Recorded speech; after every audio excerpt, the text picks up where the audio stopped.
Stream, what is up? Today, today.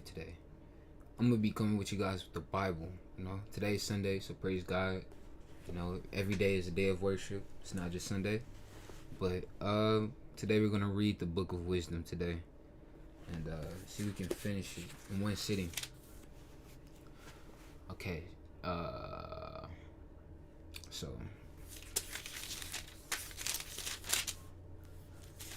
where does the Book of Wisdom come from? Let's answer that question. The Book of Wisdom was written about 100 years before the coming of Christ. Its author, whose name is not known to us, was a member of the Jewish community at Alexandria in Egypt. He wrote in Greek in a style patterned on that of Hebrew verse. At times he speaks in the person of Solomon, placing his teachings on the lips of the wise king of Hebrew tradition in order to emphasize their value. His profound knowledge of the earlier Old Testament writing is reflected in almost every line of the book, and marks him, like Ben Sira, as an outstanding representative of religious devotion and learning among the sages of apostolic Judaism. The primary purpose of the sacred author was the edification of his co-reconnagness.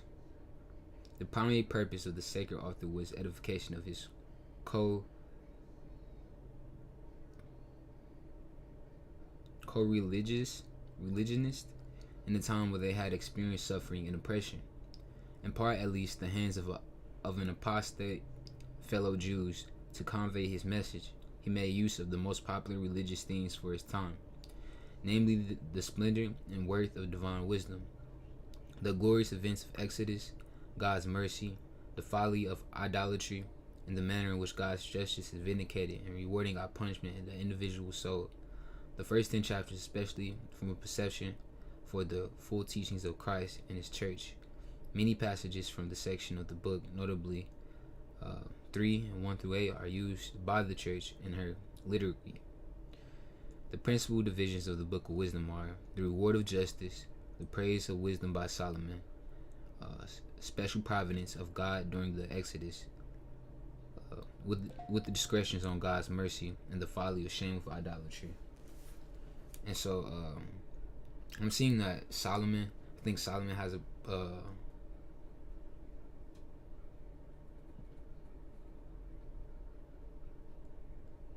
he speaks about Solomon, and what his biggest error was is that he committed idolatry. He had way too many wives. This man, bro, he did not care. If he was the man of your dreams, you was not of his dreams, most definitely. He had plenty of women.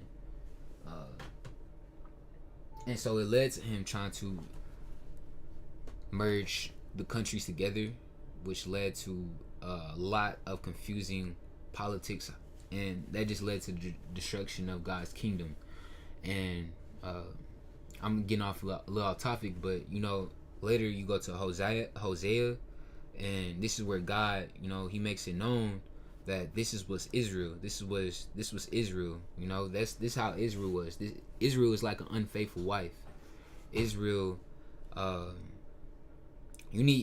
I don't know why he made Hosea go through it. So I feel for my boy Hosea, because he had to deal with an unfaithful wife, and he has to deal with just I'm gonna have to pay for it back and pay you back. And it's like the same thing what God is doing with us when we commit idolatry, when we fall into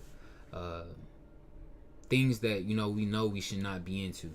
So we're gonna read the Book of Wisdom. So start off the reward of justice, chapter 1. The exaltation to justice, the key to life. Love justice, you who judge the earth, and think of the Lord in goodness, and seek him in integrity of heart. But he is found by those who test him not, and he manifests himself to those who do not disbelieve him. For preserved counsels separate a man from God, and his power put to the proof rebukes the fool-heartedly. Because into a soul that plots evil wisdom enters not, nor dwells she in a body on the debt of sin. For the Holy Spirit of discipline flees deceit and withdraws from senseless counsel. And when injustice occurs, it is rebuked, for wisdom is kindly spirit. Yet she acquires not the blasphemy of guilty lips, because of God is the witness of his inmost self, and the sure observer of his heart, and the listener to his tongue. For the Spirit of the Lord fills the world. It is all embracing and knows what man says. Therefore, no one who utters wicked things can go unnoticed, nor will chastising condemnation pass him by. For the devices of the wicked man shall be scrutinized, and the sound of his words shall reach the Lord. For the chastisement of his transgression, because a jealous ear hearkens to everything. And discordant grumbles are no secret. Therefore guard against profitless grumbling, and from calumny withhold your tongue. For a stealthy utterance does not go unpunished, and lying mouth slays the soul. Court not death by your erring way of life, nor draw to yourself destruction by the work of your hands. Because God did not make death, nor does he rejoice in the destruction of living. For he has fashioned all things that they might have being, and the creations of the world are wholesome. There is not a destructive drug among them, nor any domain of the netherworld on earth, for justice is undying. The wicked reject immortality and justice alike. It was the wicked who with hands and words invited death, considered it a friend and paid it for it, and made a covenant with it, because they deserved to be in its possession. So, bro, I have something very deep. Like, what's going on right now, bro? I'm being tested. Like, honestly, I am truly being tested. Like, this chapter I really need to read, because I feel like the things that people say underneath their breath, the things that people say behind closed doors, it won't be heard. And I think that justice won't come to them. But justice will come, and this is what God is telling me. He have faith. But man, only way I truly can come to God, I be like, God, man, just, and like, even after reading this, he said the wicked man asks for death. But I'm like, God, if I am wicked, please get rid of me, because I don't like, I mean, like, it's better to just be gone and then to sin more, you know. And I'm just thinking like that. But I know that's not how God want me to think. That's not how he want me to think. He know that I have more to do on this earth. So, but my heart, bro, it constantly feels like it's being tugged at, it's being pulled at. It's like a fire in it. And it's like, I don't know if it's heart problems, if it's something that, but I fear it's most definitely connected to being something spiritual. Because when I start listening to the bullshit that people start to give me, that's when my heart start to fuck up. And that's when I start to fucking fall, like, seriously, because I didn't have faith in myself nor in God. And so yeah, man, and it's just a lot. It's a lot that really is going on in my environment. And so giving a testimony about the wickedness that happened and take place is because of immaturity and ignorance. I'll be honest, it's people that are immature and ignorant. Like, what I'm dealing with is real immaturity. It's like dealing with children who are grown and they want to play the grown role when it only benefits them. When it's time to be responsible, you know, and this is what you know it's talking about. Because when you are immature, you are giving yourself death. You know, it's same thing with me, bro. Because I am not perfect. You know, I'm still learning. So even if I'm still masturbating, I'm still smoking, I'm still looking towards other things besides God. That's what I'm doing. I'm being an idolater, what this thing is talking about. Because I don't say, hey God, when I go smoke up or you know, do the deed, I don't go to God and I be like, hey God, can you take this urge away from me? You know what? I honestly start self-internalizing, like, I need to solve this problem on my own without actually going to God.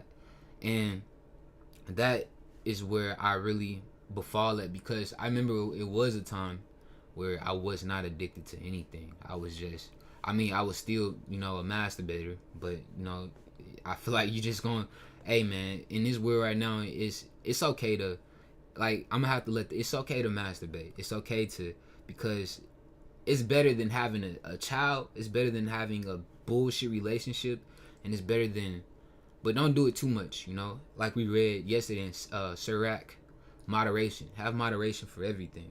And so if you sitting there constantly, yeah, bro, I know about that. I've been there. I'm still trying to break free from those chains. So I'm reading this and it's hitting me also, and I want you guys to know that. You know, like when I'm reading this, that I'm not like, you know, everything's all holy for me. I'm reading and I'm like, man, I'm just speaking death over myself. Why am I speaking death over myself? You know, even like with this woman, bro, like I be like, man, God, I just met this woman. She's like the one for me. She's the one for my dreams. But if she had a baby, bro, kill me. Seriously, I don't even want to deal with this shit no more. Like, and that's how I feel, bro. It's like I just don't even want to deal with this shit no more. I don't care, bro. These niggas, they gonna be good without me, and that's how I feel. They gonna be good, bro. You know, they don't respect what I got going on right now. So it's like they gonna be good without me, and I know that's not the proper way of thinking. That's just the devil trying to get inside your head. You know, he'll make it all, dress it all up, make it seem all okay for you to be gone. In reality, God wants you for life.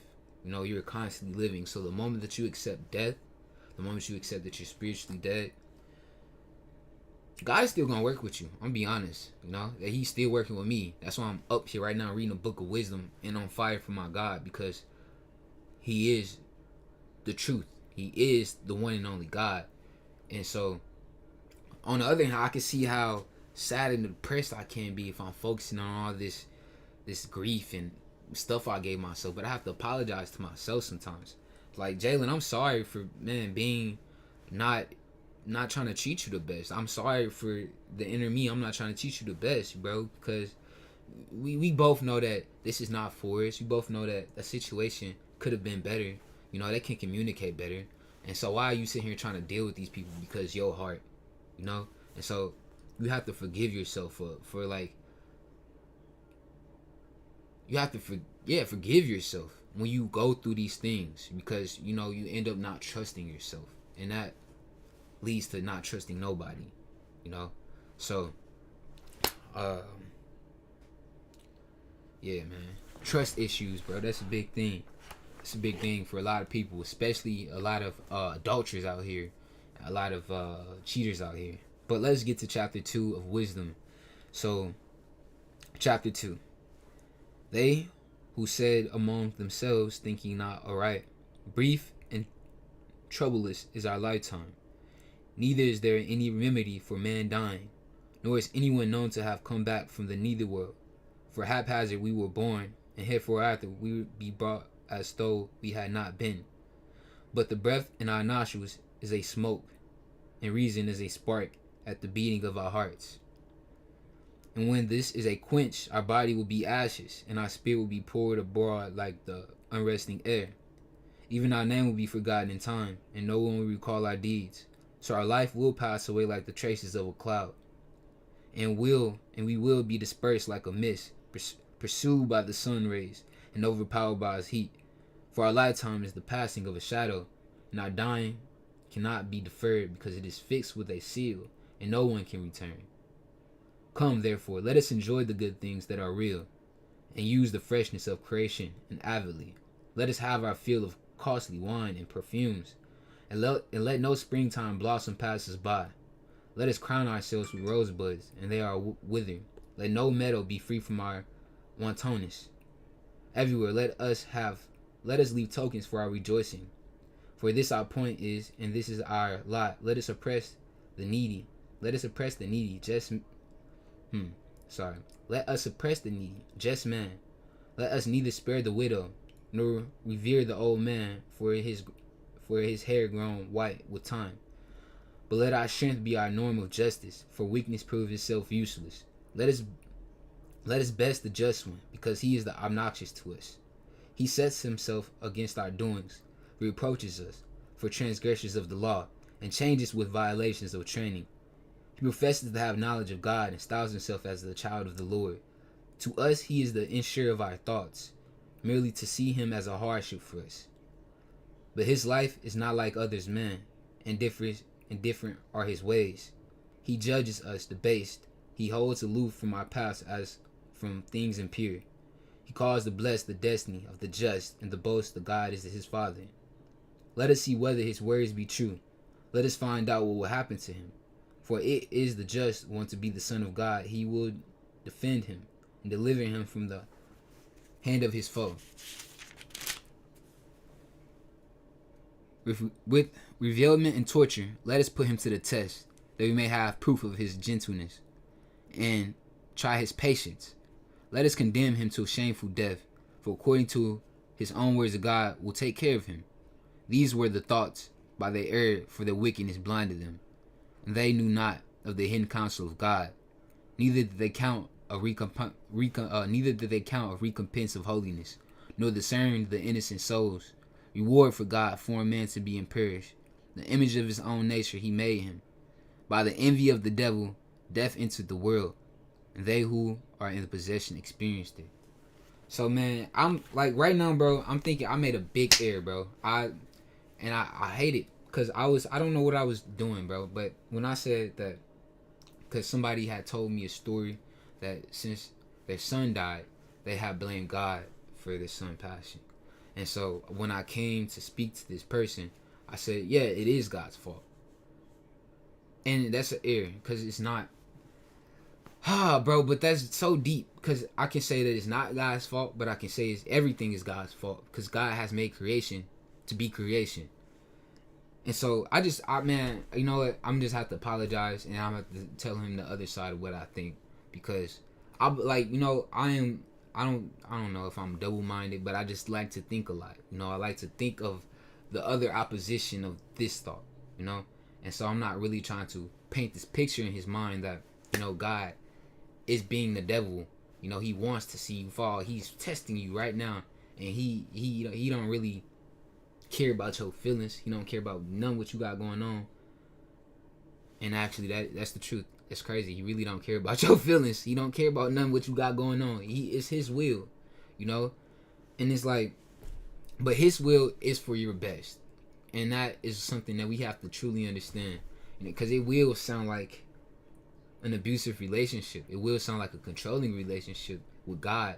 And I kind of realized that when people are coming to this, it seems so controlling. But it's probably the most freeing thing you can have. It's what God is telling you to follow these instructions.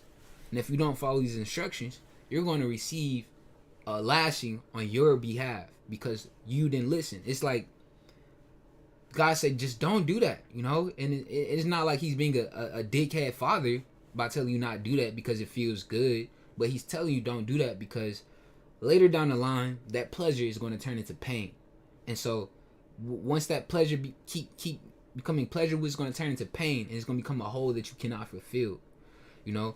And so that's something that I am kind of struggling with. Like even with people telling me stop smoking, stop doing this, I'm like, nah, you know, I'm good, I'm straight, I'm Gucci. And I do believe that I'm Gucci, I'm straight. God got me. But it is times where it's like, man, my heart, man, it's like, is this God trying to tell me, okay, it's time to slow down? Is this, or what is it? What is this energy coming from? Is it coming from bad people? Am I around bad people that's trying to make my heart race? What is the reason for my heart hurting right now? You know, and I can blame everybody for it. I truly can. I can blame everybody. I can go down to the roots. You did that. That's why I made this decision. That's why I did that. But as being a man, I have to realize that if I keep fuck being a man, being an adult, you know, being an adult, you can't keep blaming people because you have to take responsibility for stuff that you did.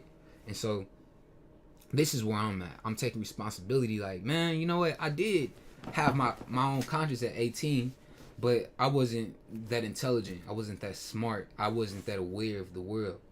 And so I got taken advantage of, you know, because I had it, and I still do have it. You know, I still do got the drive and inspiration. But what I was allowing ignorance to enter my mind. I was allowing hatred to enter my mind by trying to help somebody. By simply trying to help somebody because I felt like it's a sorry situation. It's something that's not right. And this person is helping me in the process, right? So I felt like by helping, I can, make the whole thing grow. Everybody's gonna be beneficial from this. But it seemed like it's just turning to a self-destructive project at this point, you know. And so honestly, I'm just trying to figure out how do I get away with making it as the best situation as possible, because I'm not trying to come out with with fire or anything. Bang, I'm trying to come out peacefully, and I'm trying to do this properly, because everything that's going on is when you're around wickedness, when you're around wicked people, wicked thoughts, it's not right. You're not evenly yoked. And so this is where God calls you to either go out and talk to these people, go tell them about their wrongdoing, because God will call you. He don't call you to run, like Jonah. He doesn't call you to run all the time. He doesn't call you to go to the next hometown, because everybody has a different calling. So you might be like a Jonah who has to stay and preach to these people until change is going to come, because this is what God has, touched our hearts to do. But if you cannot deal with the disrespect that people are giving you, deal with the unclean spirits that people have harbored, have a solitude moment, bro. Just have some solitude. Just go find a place where you can have good solitude. Cause people like we just read, bro. People are wicked. People are thinking wicked. When you are coming and saying, "I am God's son," they're gonna test you. Because the folly that plays in their mind is, I'm gonna make sure that he is really who we say he is. Right? And then they're gonna do all these hurtful things to the Son of God to see who he really is, and they still might not even repent from it, because it's like, I don't know, because I don't know. God only knows who gets saved. So, but God, he does call for everything to go back how it was, and God created everything with love, and the biggest thing in wisdom right here is learning about death. Death was not created by God. Death was from the envy of the devil. So it wasn't God's creation. So death is something to, stay very clear from, because it's not God's creation. And that's something that I was kind of getting mixed up in, because I'm so thankful for my grandmother. I really am, because her spirit is showing me things that hold parts of truth. Like, I went to told her about the yin and yang, and how you have light and you have dark that's encompassing each other, and you need both of them to define each other, right? But with life you have death, with the devil you have God, and so one thing that this new age has tried to do to us is they try to make us use duality. We try to you can operate from your dark side. Really?